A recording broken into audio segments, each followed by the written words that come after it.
Bonjour et bienvenue dans cette nouvelle vidéo. Aujourd'hui, j'ai l'immense plaisir d'accueillir un conférencier.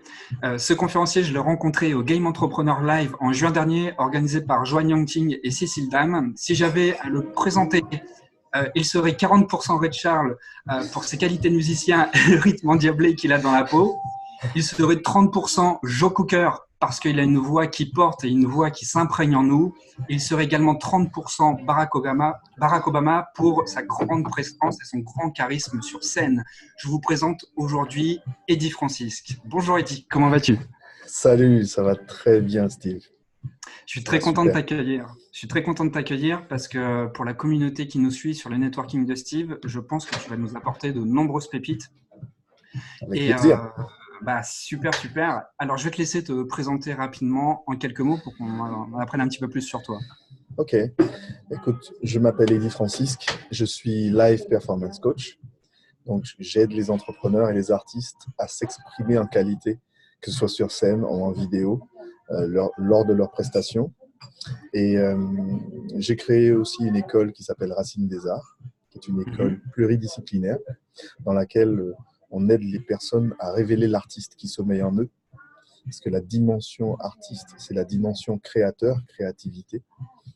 Oui, Et puis aujourd'hui, donc j'ai formé des professeurs et des coachs qui travaillent dans cette école.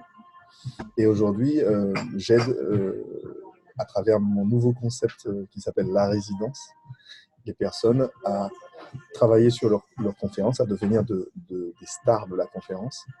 Il y a une résidence qui s'appelle la résidence artiste, où c'est ciblé plus pour les artistes live et les artistes peintres aussi.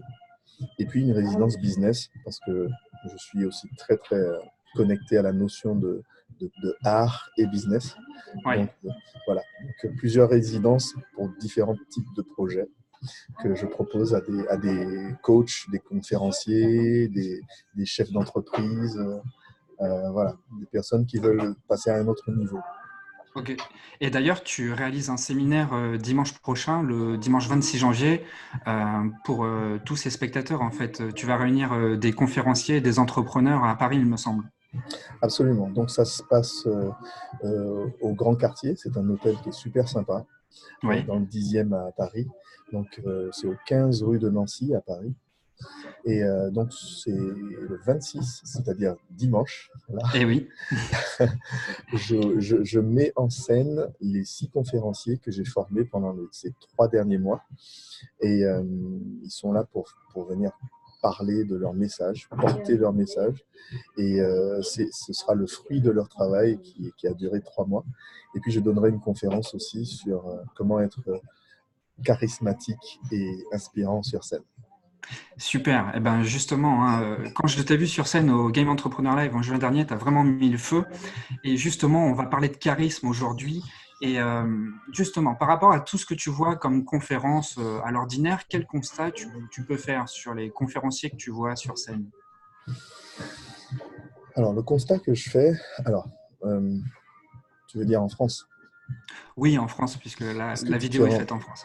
oui, et c'est-à-dire que en fait, j'aime regarder les conférenciers TED, les conférenciers internationaux en fait.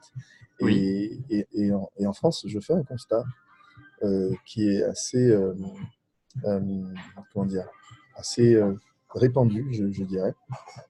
C'est que le conférencier, il est très axé sur le contenu de ce oui, qu'il va apporter. Donc, c'est très important que pour lui, il soit compris, donc qu'il ait une bonne articulation et que ce qu'il va faire passer à ses spectateurs, au public, soit compris. C'est important que le message passe oui, et que le contenu soit intéressant et impactant.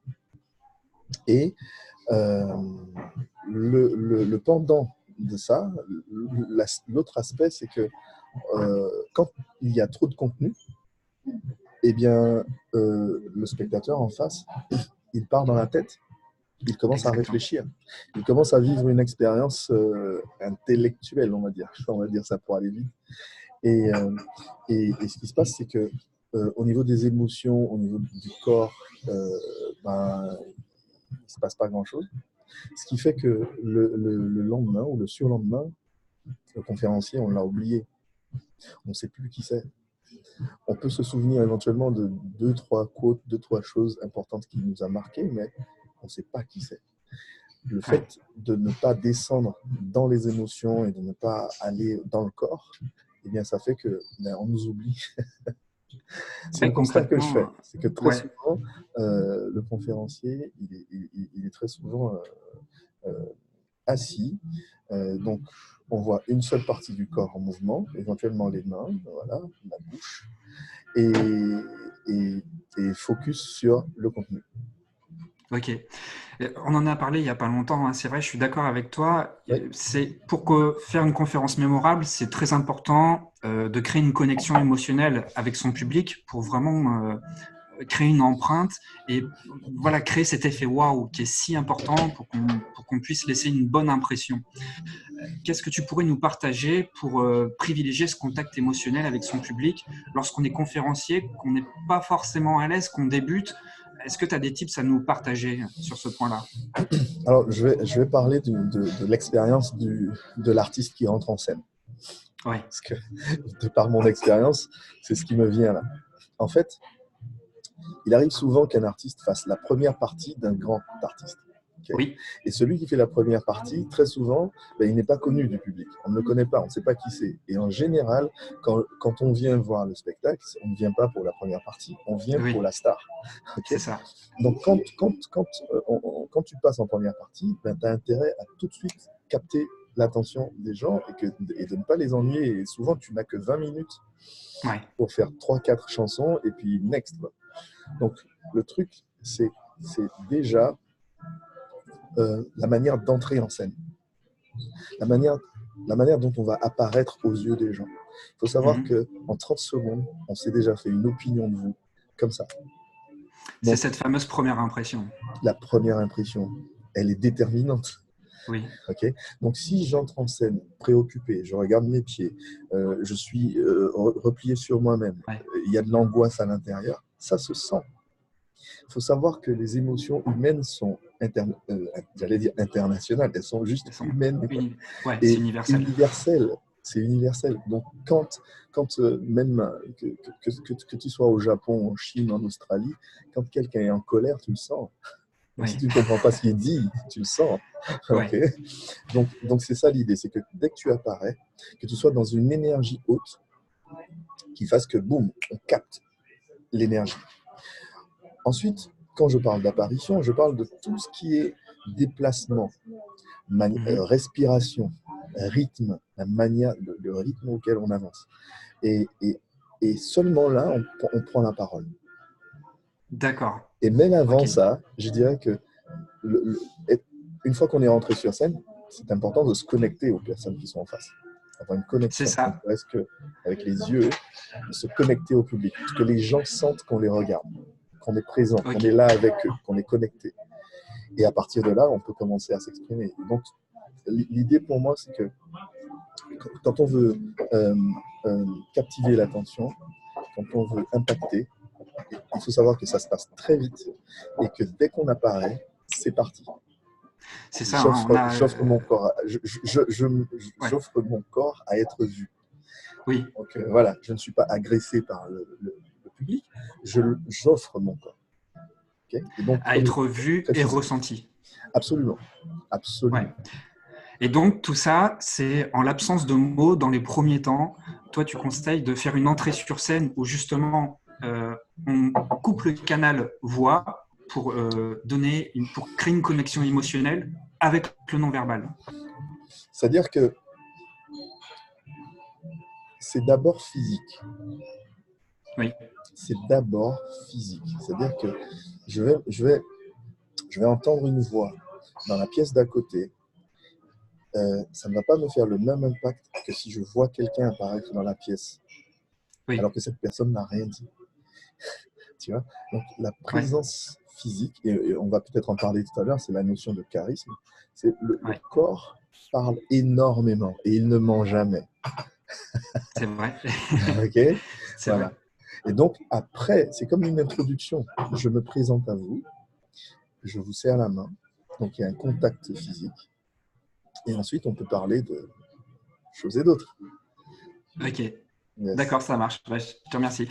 Alors, voilà, quand on fait cette première impression et qu'on entame sa conférence, Mhm. moi, c'est un problème qui me concerne parce que j'ai pas une voix qui porte spécialement. Je trouve même qu'elle est plutôt nasillarde. J'ai une voix de tête et ça handicape un petit peu. Je pense qu'il y en a beaucoup qui ont cette problématique-là. Quand tu n'as pas une voix forte, c'est assez compliqué d'avoir une voix qui porte. Pourtant, je suis persuadé que c'est pas incompatible d'avoir une voix faible, mais malgré tout, une voix qui peut être entendue par tout le monde. Comment on peut résoudre ce problème, Eddy? Prends un coach, Ouais, travaille dessus.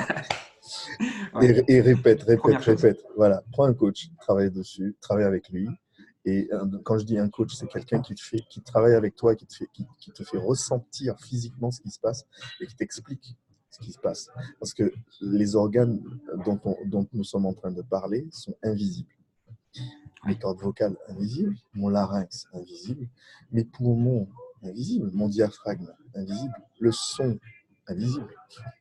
On est en ouais, train de parler de quelque chose de mystérieux, en fait.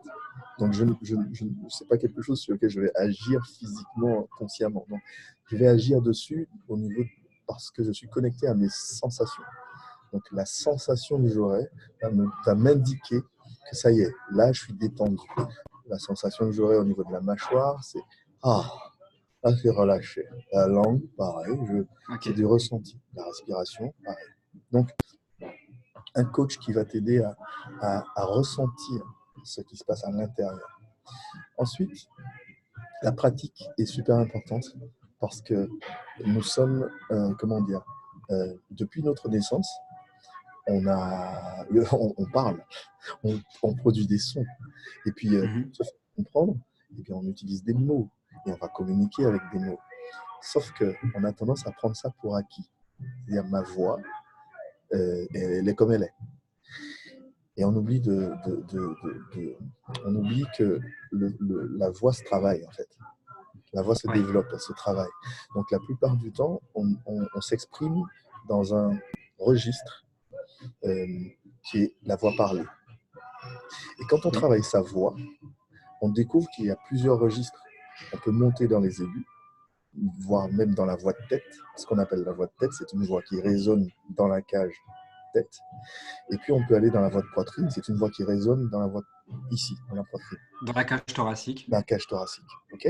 Donc la voix qui résonne dans la cage thoracique, elle est plus importante, plus large, elle sera plus grave. Oui, Et la voix qui résonne ici dans la tête, qui est beaucoup plus petite, eh bien, elle sera plus aiguë. Ce sont des caisses de résonance. D'accord. Donc, ah, d'accord, ok. voilà. Donc, quand tu parles de voix qui porte, en fait, moi, en tant que spécialiste, j'entends voix qui résonne, Oui, caisse de résonance. D'accord. Donc, souvent, les gens ont. Alors, il y a un aspect psychologique derrière. C'est-à-dire que souvent, les gens qui parlent dans le nez, ok. Donc, si je parle dans le nez comme ça, ben, je suis dans un registre beaucoup plus petit. Tu vois, ma voix, elle est oui, projetée ici. Ok. Et ça ne se fait, enfin, ce n'est pas un hasard si ma voix résonne ici. Ça veut souvent dire que ma mâchoire est tendue, que ma langue est tendue et qu'à l'arrière de ma langue, ça remonte vers le haut. Okay. Donc, si je pose la langue et que je relâche la mâchoire, on voit tout de suite que la voix est descendant des graves, elle va dans ma poitrine et elle résonne beaucoup plus. d'accord, ok. Est-ce qu'on peut descendre plus bas que la poitrine et vraiment faire résonner sa voix avec ses tripes? C'est une image C'est qui est une... super parce qu'en fait, euh, euh, la voix, c'est du son, d'accord. Oui, Le son, c'est de la vibration. Et quand on produit des sons, on vibre de partout. Ce n'est pas par hasard qu'on demande aux femmes enceintes de chanter et que ça fait du ah bien au oui, bébé. parce Okay. que leur utérus offre une caisse de résonance plus grande dans le ventre? Non, disons que euh, euh, euh, le ventre, c'est une antenne parabolique. L'enfant est dans le plasma, dans l'eau. Et c'est un véhicule pour le son. Donc, quand je chante, eh bien, tout cette eau commence à vibrer. Et Oui, ça fait l'effet d'un massage pour le bébé. C'est exactement, agréable. oui. Okay, donc, il y a des sons qui sont aigus, qui font des ondes beaucoup plus petites, et des sons plus graves qui font des ondes beaucoup plus lentes et plus amples. Et ça fait un effet de massage. Donc, l'idée, c'est de comprendre qu'en fait, quand on chante, tout le corps chante. Tout Oui, le oui. corps vibre. C'est pour ça qu'il y a des chanteurs qui adorent certaines notes. C'est-à-dire qu'on les voit chanter, et puis d'un coup, ils tiennent une note, et ça dure longtemps, parce qu'il y a un plaisir, physique. Il y a un plaisir physique. J'imagine que c'est un peu comme un bol tibétain, tu sais, quand tu trouves la note parfaite et que l'eau prend une forme spéciale, peut-être que dans le corps, il se passe la même chose. Absolument. Nous sommes à 72% composés d'eau, Oui, et nous sommes, selon moi, tous accordés sur une note. d'accord. Il y a des gens qui préfèrent les graves, il y a des gens qui adorent les aigus. Ouais. Tu vois, donc on a tous des préférences parce que ça nous fait du bien. Oui. Et ça, c'est un truc que tu arrives à voir chez tes élèves. Tu arrives à voir un petit peu en écoutant leur tessiture, quelle note la caractérise le plus? C'est Euh, vraiment une réponse personnelle, en fait. oui, mais en fait, avec déjà en écoutant quelqu'un, même au téléphone, donc déjà on entend euh, ce qui se passe derrière la voix. Il faut savoir que la voix, c'est comme une empreinte digitale. Oui, N'importe quel animal, mammifère, quand son bébé pleure, elle sait que c'est son bébé. oui. C'est une identité, la voix. Donc, un chien, un chat, un dauphin, un éléphant entend son enfant pleurer, il reconnaît la voix de son enfant. Je ne sais Ouais. pas si tu as entendu parler de ce village, je crois, en Inde, où les enfants ont un prénom, enfin, leur prénom, c'est une mélodie. C'est-à-dire Ah que non, je ne savais les pas. parents peuvent être dans un champ lointain, sur la colline, et en chantant une mélodie, l'enfant reconnaît que c'est lui qu'on appelle. Incroyable. Voilà. De Donc, s'identifier à une mélodie, voilà. c'est poétique, c'est super beau. C'est magnifique. C'est-à-dire que les personnes sont identifiées par rapport à une phrase mélodique. Donc, ce qui est intéressant, c'est de comprendre que déjà, à la base, euh,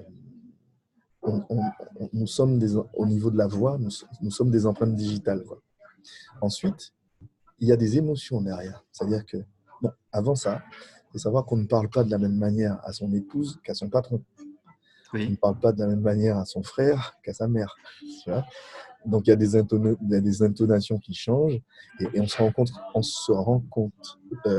tout à coup que quand je parle à ma meilleure amie, eh bien, ma voix va monter dans les aigus. Ça va bien? Ah, j'aimerais bien avoir des tes nouvelles de temps en temps, tu vois.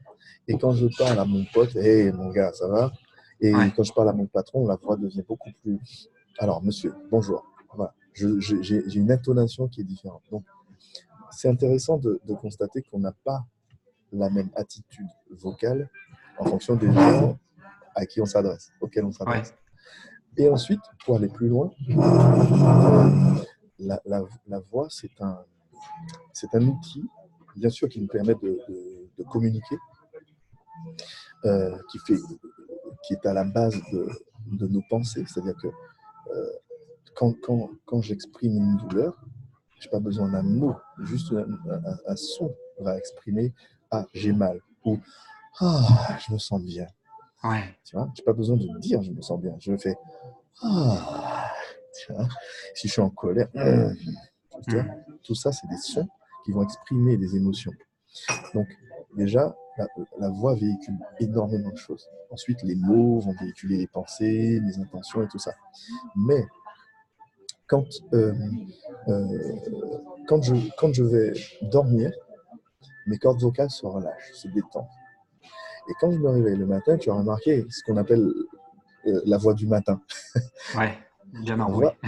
voix, la voix se reconstruit. Oui, Okay, donc, c'est comme si chaque jour, je devais la reprendre en main, la recréer. Voilà. Et donc, cette voix qui se recrée chaque jour, eh bien, je la reprends, j'en reprends possession, quoi. Je l'embrasse chaque jour. D'accord. Et donc, euh, quand quelqu'un est énervé, même si on est au téléphone, quand quelqu'un est angoissé, quand quelqu'un a peur, quand quelqu'un est joyeux, ça s'entend dans sa voix. Ouais. N'est-ce pas? Ça filtre vraiment les émotions. Exactement. Donc pour Ouais. moi, c'est le premier élément qui véhicule les émotions. On dit souvent, regarde-moi dans les yeux, je saurai ce à quoi tu penses. Mais je dirais vraiment, fais-moi entendre ta voix, je te dirai ce que tu ressens. D'accord. Qu'est-ce que tu conseilles en conférence de faire? C'est de moduler beaucoup sa voix pour captiver l'attention de son audience? Je dirais qu'il faut la travailler. Il faut la travailler pour qu'elle soit, pour qu'on puisse l'utiliser en fonction de ce qu'on dit. Oui. Donc, quand on raconte une histoire à un enfant et que on lui dit, voilà, il était une fois, da da da da da da da da da da da da, une voix très plate. Qu'est-ce qui va se passer? L'enfant va s'ennuyer et elle ne va même pas voir les images, vivre l'expérience. Oui. Alors que si je commence à moduler, à faire des pauses, à changer le rythme, à aller plus vite à certains moments, à ralentir à d'autres moments, là, l'enfant s'en va, ça y est, on commence à voir les images. Donc, je dirais que c'est plus une question d'engagement, d'implication dans l'histoire qu'on raconte, dans ce qu'on veut faire passer.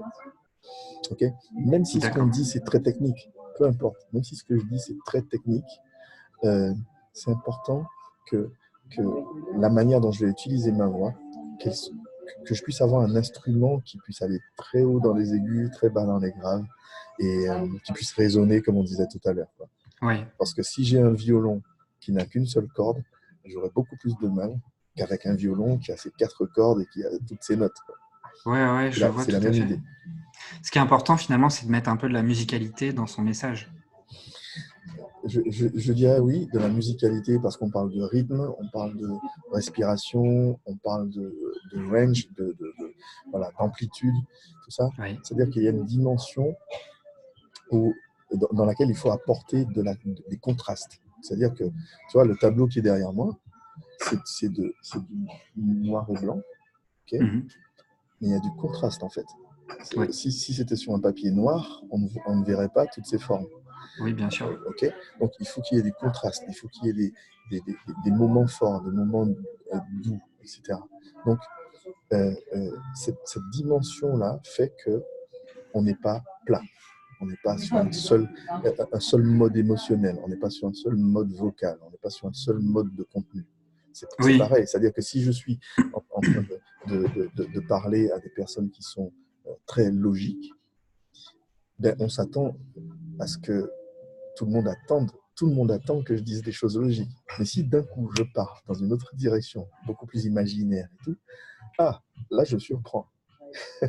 Surprends et même les personnes les plus logiques vont faire comme une parenthèse. Okay, et puis boum, je reviens dans le truc logique. Et ça me manque souvent dans les conférences que je vois. Oui, c'est comme ça que tu arrives vraiment à mettre l'audience de ton côté quand tu crées justement ces parenthèses, ces moments d'évasion. Oui, je dirais pire, des moments de disruption. Oui, complètement. Il faut être disruptif. Oui, alors justement, parlant de disruption et d'impact, quand je t'ai vu en conférence au mois de juin à Paris, c'est vraiment ce que tu as créé. Et bon, je résumerai ça par le terme charisme. Est-ce que tu as des tips à nous donner vraiment, en plus de la voix et du non-verbal, pour créer un réel impact envers son public? Alors,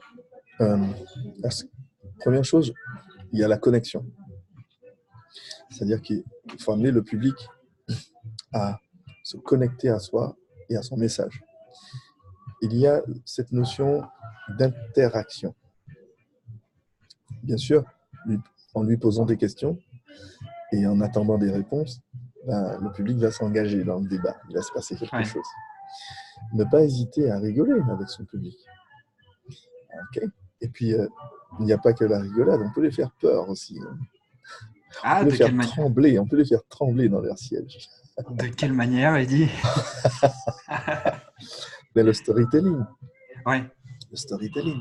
Donc, l'histoire que je vais raconter va faire trembler. Voilà. Ça peut faire trembler dans les tripes, ça peut figer.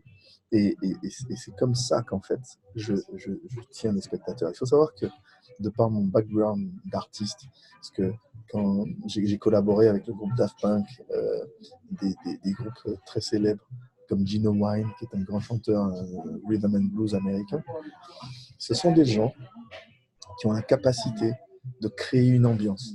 Je crée l'ambiance. Ce n'est pas l'ambiance qui me crée, c'est moi qui crée l'ambiance. Donc il faut une certaine stature, une certaine certitude, comme quoi je peux amener l'atmosphère que je veux. Et ça, justement, cette énergie que tu diffuses, est-ce que tu viens pas aussi la chercher dans ton public? Est-ce que cette énergie que tu ressens là, dont tu me parles, elle n'intervient pas au moment où tu arrives sur scène et que là, il y a comme s'il y avait un branchement entre le public et toi et tu vois de quoi je parle, cette connexion. Comme si ça allumait toutes les ampoules une fois que tu es sur scène. Alors, si tu me permets, je vais te raconter une anecdote qui illustre très bien ce que tu viens de dire. Je suis à Berlin à l'événement de mon coach, un de mes coachs, un coach vocal qui vit à Los Angeles. Il vient donner un événement à Berlin et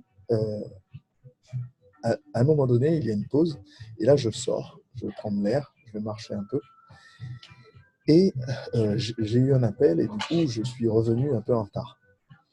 Donc quand je rentre dans la salle, il avait déjà repris et il demande à un moment donné à ce que les personnes viennent sur scène pour exprimer ce qu'ils ont ressenti depuis la matinée, de toute la journée. Et moi, donc, je vais faire la queue pour passer au micro.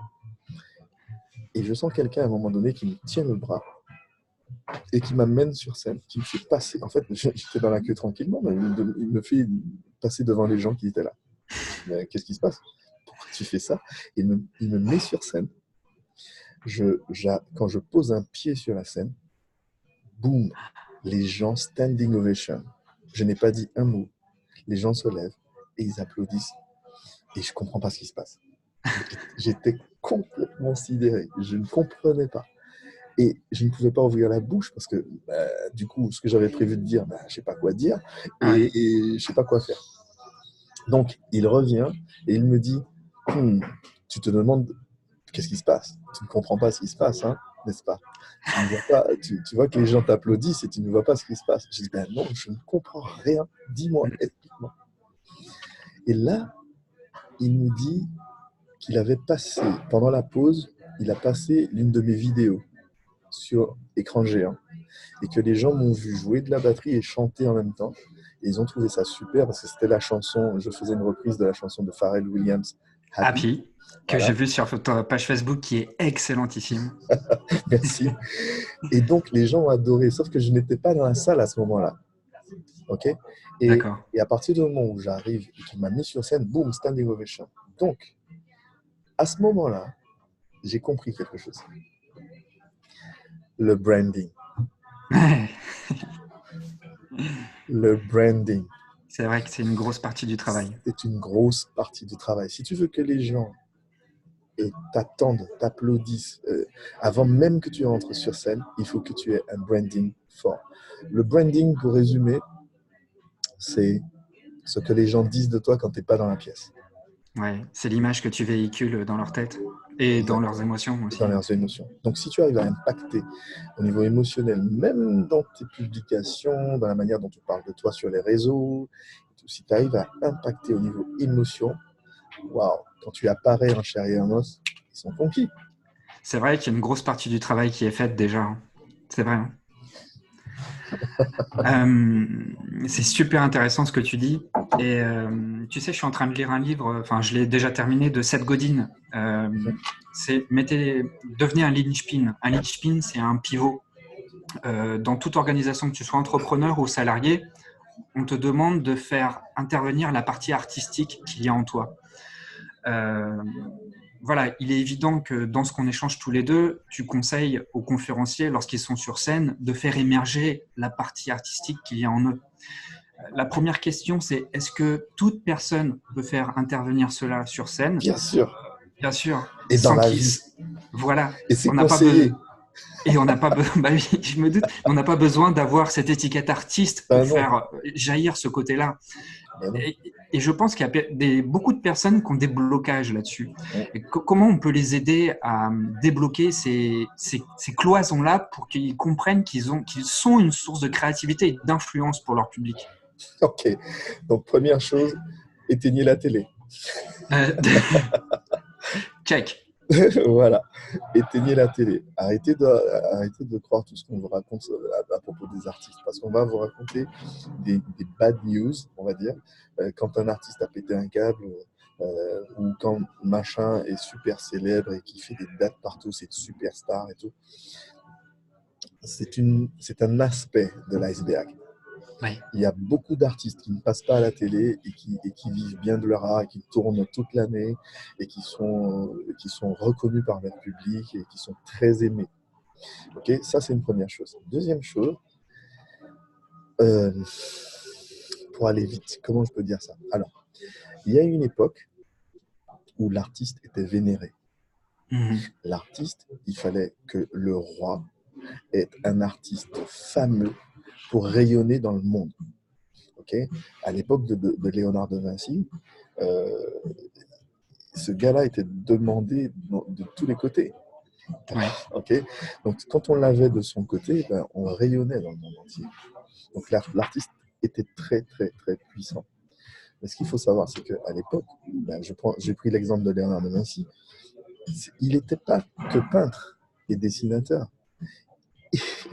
Le gars observait la nature, il était créateur, il était philosophe, il observait les étoiles, il était mathématicien. Ouais.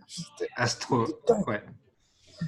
Ok, donc l'artiste, pour moi, c'est quelqu'un de très curieux, en fait. C'est quelqu'un de très ouvert d'esprit. Et pour enfin, contrebalancer ce que je viens de dire, il y a des sociétés dans lesquelles il y a des dictatures. Et le premier qu'on cherche à détruire, c'est qui? L'artiste. Ouais. Quand on est dans une dictature, le premier qu'on va... Bâillonner.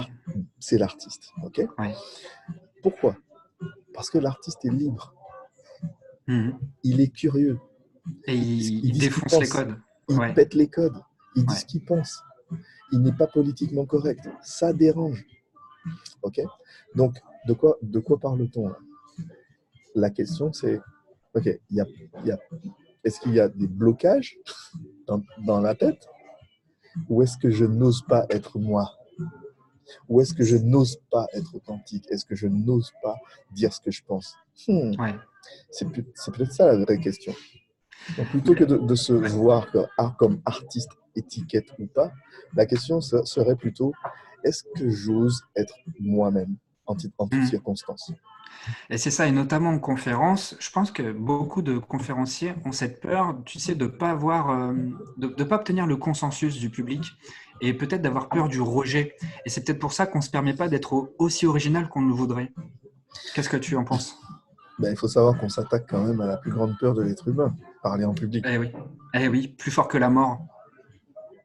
Comme je dis souvent, les personnes ont plus peur d'être à la place du prêtre qui fait l'enterrement, enfin qui prend la parole, que de la personne qui est dans le cercueil. Ouais. C'est dingue quand même. Ouais. Donc on a plus peur de prendre la parole que de mourir. C'est dingue. Donc, c'est dingue. Ce qui est intéressant, c'est qu'en fait, on passe notre temps habituellement à fêter, à s'intégrer.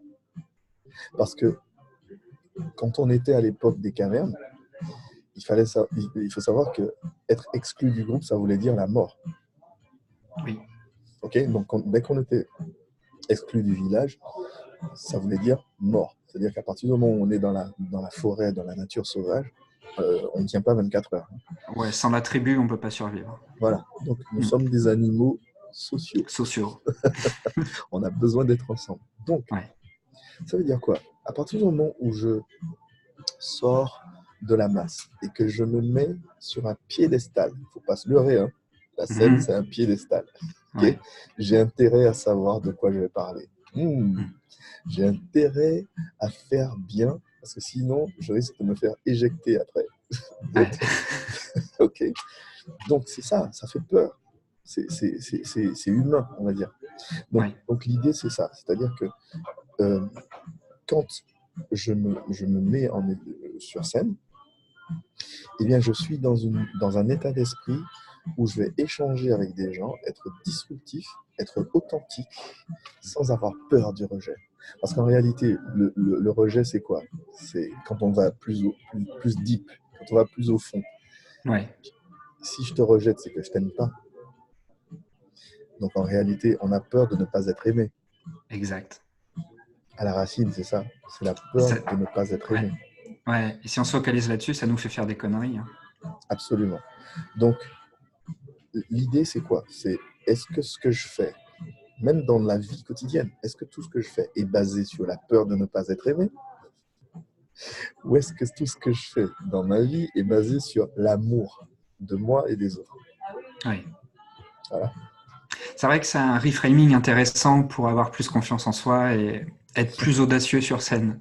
Est-ce que dans tes tentatives sur scène, de conférences ou peut-être prestations musicales, tu as essayé d'être hyper créatif et tu as vécu des flops? Et si c'est le cas, comment tu as réussi à remonter la pente? Ok. Alors, on parlait des peurs à l'instant. Mmh. Il y a une deuxième chose qui est très importante, c'est la frustration. Ça, c'est super important. Donc, la frustration, c'est quoi en général? C'est je veux un résultat et je n'ai pas ce que j'ai décidé. Mmh. Ça me Ça frustre. frustre. Donc, je l'ai vécu des centaines de fois, des centaines et des centaines de fois. L'idée, c'est que je voulais faire cette note-là, à cet endroit, de cette manière-là. J'ai pas réussi à la faire. Zut, je suis frustré. J'ai voulu parler à un moment donné, j'avais bien préparé ma conférence, tout était nickel. Et quand j'arrive là, merde, j'ai un trou, j'arrive pas, j'ai pas réussi à me souvenir de cette partie à laquelle je m'étais attaché, c'était important pour moi. Frustration. Donc, en fait, c'est comme ce que je disais tout à l'heure. Quand je suis comme ça, je suis basé sur quoi? Sur la peur ou sur l'amour? D'ailleurs, ce serait intéressant qu'on définisse ce que c'est que l'amour. Mais l'idée, c'est que quand je suis frustré de ce qui devrait arriver comme moi je veux. Je suis dans quoi là? Je suis dans je contrôle. Je Ouais. veux que ce soit comme ça et pas autrement. Est-ce que ça, c'est l'amour? Non, c'est vrai, il n'y a pas de lâcher prise. Tu laisses pas la confiance au flow sur scène. L'amour, c'est ça. C'est Ouais. le flow, c'est l'ouverture, c'est la confiance. Ok? Confianza, con avec foi. Donc, quand on Ah, a la foi, c'est pas quelque chose qui est prédéfini à la base. C'est ok, j'ai envie que ça se passe comme ça, mais si ça ne passe pas comme ça, j'ai la foi que ça se passe peut-être éventuellement mieux. Parce mmh. que c'est ça que les gens ne se disent pas. Si ça ne s'est pas passé comme tu voulais, est-ce que est-ce qu'il est possible que ça se soit passé mieux que ce que tu voulais? Eh oui, Ouais. Et oui. tu vois. Donc très souvent, quand on monte sur scène, euh, on a peur. Je tremble. Mon ventre est crispé, ma gorge est nouée. Et là, je sens ma respiration qui s'accélère. Et je suis en panique. Est-ce que je, est-ce que je dois dire ça en public ou pas? Ah, excusez-moi, j'ai le trac. Je suis en panique. Ok, quelle image je donne? Quel effet je fais? Voilà, Voilà. ton branding, il dégringole. Ok. Donc, je suis pas quelqu'un à qui on fera confiance. Ok. Ouais. Donc, oui, j'ai peur à l'intérieur. Ça tremble à l'intérieur. Sauf que j'embrasse ça. Ouais, Ça fait partie du game. Je ne m'empêche absolument. pas de vibrer. Je ne m'empêche pas de trembler. Je vis dedans. Ok. Et c'est juste ce que j'appelle humilité. C'est-à-dire que c'est humain, humble la racine du mot, c'est humain. Humain. Donc, si Ouais. je suis humain, bah, je vibre, je tremble, et voilà, je respire plus vite. Et d'ailleurs, il y a un truc qui est super important, c'est que la différence qu'il y a entre excitation et trac, eh bien, physiquement, physiologiquement, il se passe exactement la même chose dans le corps. Mm. Je tremble et je respire vite et tout. Et c'est quoi? C'est du trac ou c'est de Ouais, l'excitation? eh ben oui, oui. Tu as Tu vois? beaucoup de comédiens, tu sais, qui font du théâtre tous les soirs, hein, qui ont toujours ce trac-là et qui en ont besoin, tu sais, pour nourrir l'enthousiasme d'apparaître sur scène. Et Exact. quand il y a pas ce trac-là, il n'y a plus l'énergie euh, pour donner quelque chose d'intéressant sur scène. C'est ça. En fait, tu sais que Jacques Brel, je crois, à l'époque, il a fait un mois à l'Olympia et Oui. tous les soirs, il vomissait Ah là là, ouais. de trac. Ouais, Et le jour, quand il s'est arrêté de vomir, il s'est dit bon, ben, j'arrête. ouais. Pourquoi? Parce qu'il n'y avait plus ce truc. Ouais, ouais, ce truc viscéral. Et oui, c'est viscéral. Donc ça veut dire quoi? Ça veut dire que j'aime tellement ce que je fais. J'ai tellement de reconnaissance pour les gens qui sont sortis de chez eux pour venir me voir dans une salle fermée, ok, que ça me prend. Bien sûr, c'est pas rien. Et ce truc-là, je ne veux pas. Je refuse. Faut pas que je tremble. Non, ça fait Mm. partie du game, c'est humain. Donc la différence qu'il y a entre trac et excitation, c'est l'expectation. C'est qu'est-ce que tu attends à la fin. C'est ça. Si à la fin tu te dis je vais me faire jeter des tomates, je vais me faire défoncer, ils vont me rejeter, etc. Bien sûr, trac, peur. Ouais. Et si à la fin je me dis ben ouais, en fait ça va être génial, les gens vont adorer, ils vont passer un bon moment, on va échanger à la fin et tout, ben, excitation. Ouais. Physiquement, c'est la même chose, hein. C'est juste Ouais. l'histoire que je me raconte qui change. Exactement. Et je fais exactement la même chose quand je monte sur scène. Je le cache pas, j'ai toujours peur en fait. Et j'ai appris à apprivoiser cette peur. Je sais qu'elle est toujours à côté de moi, mais je suis toujours dans cette démarche où je vais partager un moment avec mon audience. Et le fait que cette peur soit là, mais je pense que les gens le sentent, mais ça fait ressortir davantage l'authenticité. Et ils voient beaucoup plus la véracité de la personne qu'il y a en face d'eux, parce que j'ai pas de masque. Bon, forcément, tu joues un rôle quand même quand tu es sur scène, mais c'est ton propre rôle, je crois. Et ça te permet vraiment de passer un moment de qualité avec les personnes qui sont en face de toi. Et ce qui me permet de tenir, c'est de me dire que finalement, à la fin, je ne vais pas mourir. Et c'est ça qui me permet de relativiser, de dire, je suis toujours vivant. Alors, ferme ta gueule, hein, je dis à la peur. Oui, Et toi, Steve, tu vas passer un super beau moment sur scène. c'est exactement ça. J'ai été prof dans une école de théâtre, parce que j'ai fait du théâtre aussi. Et j'aimais bien, à un moment donné, j'ai appelé ça la bête. Oui, Et je l'ai personnalisé par ma main. Tu sais, la bête, des fois, elle parle comme ça, elle est là, elle se comme une balade Muppet dans les Show. coins. Voilà, Ouais, exactement. Et je demandais aux élèves de taper sur. Vas-y, ferme-la. ouais, c'est ça. C'est moi ici qui dirige. C'est C'est moi qui clair, gère. ça te C'est permet pas toi. ça te permet de te dissocier. C'est bien ça. Ok, tu es là, ok, tu ne me déranges pas plus que ça. Et ok, je te comprends quand tu me cries à l'oreille, j'ai peur, et dis ne monte pas sur cette scène et tout. Ouais, mais stop, quand c'est fini, c'est Ouais. fini. C'est moi qui dirige là maintenant. Tu vois? Et donc ça, je pense C'est un qu'il super exercice. faut savoir lui dire tais-toi.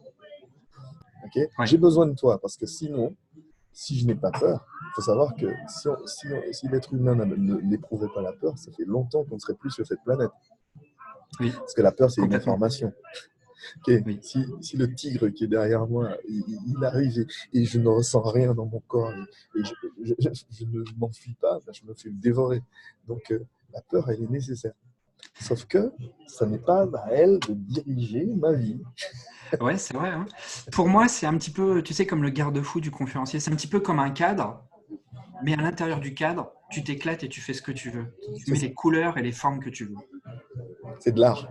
C'est de l'art, c'est ça. Tu vois, tu as un cadre et à Ouais, l'intérieur, tu fais ce que tu veux. exactement. Exactement. Mais je pense que c'est une phrase qui résume bien cette interview, Eddy. Pour terminer cette interview, est-ce que tu peux nous expliquer un petit peu plus comment va se passer ton séminaire du 26 janvier à Paris?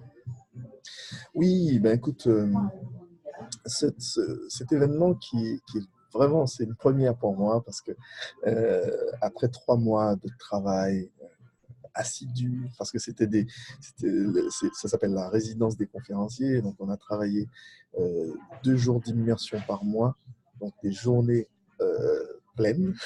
On a travaillé sur la présence, le charisme, la voix. On a travaillé sur la posture et tout. Et puis, deuxième mois, on a travaillé plus sur le contenu, la conférence, le storytelling, comment structurer sa conférence, se présenter sur une scène et tout. Et Oui, troisième mois, c'était plus dans le coaching en live, c'est-à-dire qu'on rodait nos conférences.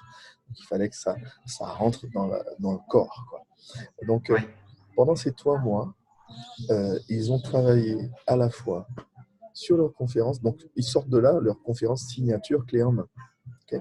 oui, Mais pour en arriver là, ils ont travaillé sur leur mindset, ils ont travaillé sur le corps, ils ont travaillé sur leurs émotions, ils ont travaillé sur la technique, c'est-à-dire le contenu.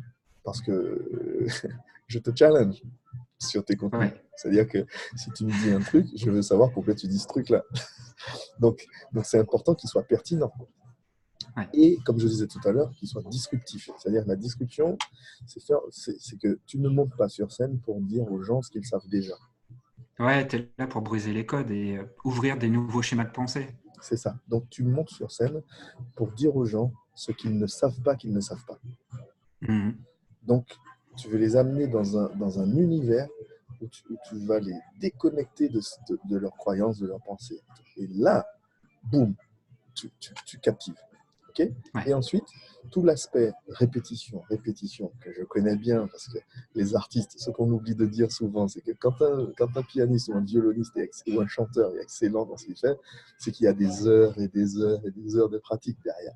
Ce n'est pas juste, ah c'est bon, je sais ce que je vais dire, ou c'est bon, j'ai tout écrit, j'apprends par cœur. Ça se passe jamais comme ça. On le ouais, sait, il y a toujours des aléas, des imprévus, et puis le public change. Okay. Quand je vais parler à un public de techniciens, je ne vais pas faire ma conférence avec la même intonation, avec le même rythme, et je vais parfois changer le contenu. Alors que si je vais faire une conférence devant un public qui est beaucoup plus léger et tout, ben, je vais adapter ma conférence. Donc ça, aujourd'hui, ils savent le faire. Parce qu'ils savent qui ils sont, ils ont les outils techniques pour le faire, et ils ont une conférence qui peut bouger en fonction du public qu'ils ont devant eux. Donc, il y en a, ils sont 6. ouais, Il y en a qui vont parler de à quel point le fait de s'être soigné soi-même d'une maladie incurable, à quel point ça a changé leur vie. Donc, on parle de choses deep. Euh, D'autres qui ont vécu un moment tragique dans leur vie, qui ont eu des membres de sa famille qui sont morts lors de l'attentat au Bataclan, qui va ouais, parler dans quelle mesure cet événement dramatique, il s'en est servi pour remonter, pour briller dans son projet, dans ses projets. Il y a une autre personne qui est artiste, qui va parler de à quel point la notion artiste et entrepreneur, comment elle a su allier les deux pour briller dans sa carrière aussi, c'est pareil.